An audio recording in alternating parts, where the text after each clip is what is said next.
Walang lihim na hindi nahahayag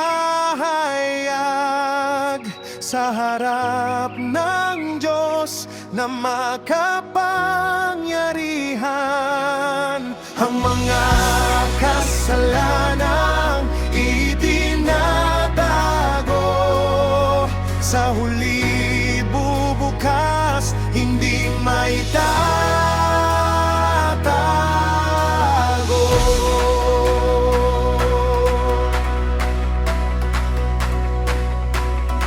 Mga pagmamataas sa baluktot na daan,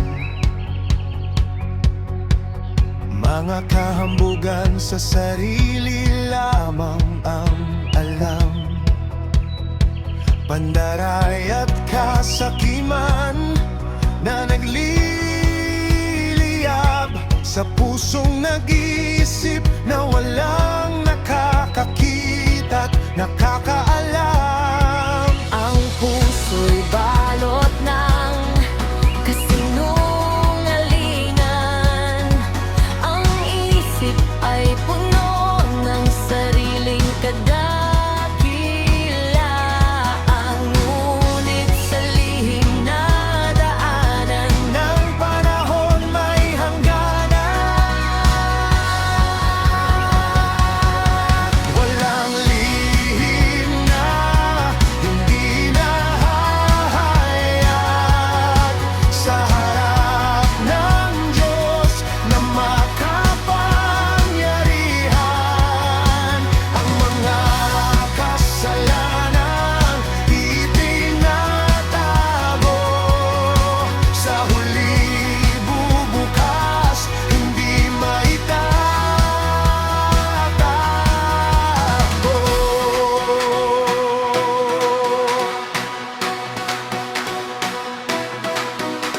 ang lahat ng kahihiyan ay bunga ng kapalaluan. Sariling pagkawasak ay dala ng pandaraya at kasamaan. Ngunit may pag-asa sa kanyang kapangyarihan kapag tayo'y magpakumbaba at tanggapin ang katotohanan.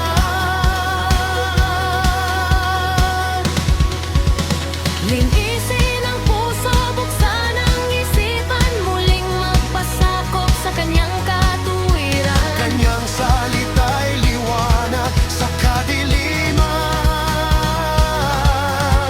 Sa harap ng Diyos na makapangyarihan, Ang kasalanang itinatago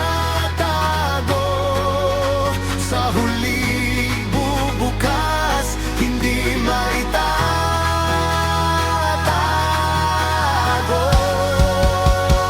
Siyang may hawak ng ating buhay, nagkaloob ng hiningang hiram. Ang kanyang kabanalan ay ating sandigan. Bumalik tayo sa kaniyang kalinga at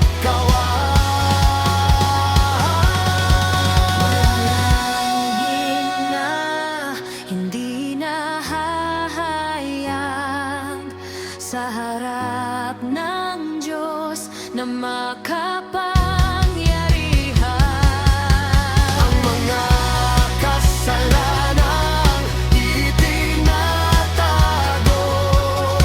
sa huli bubukas, hindi maitatago.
may tatago.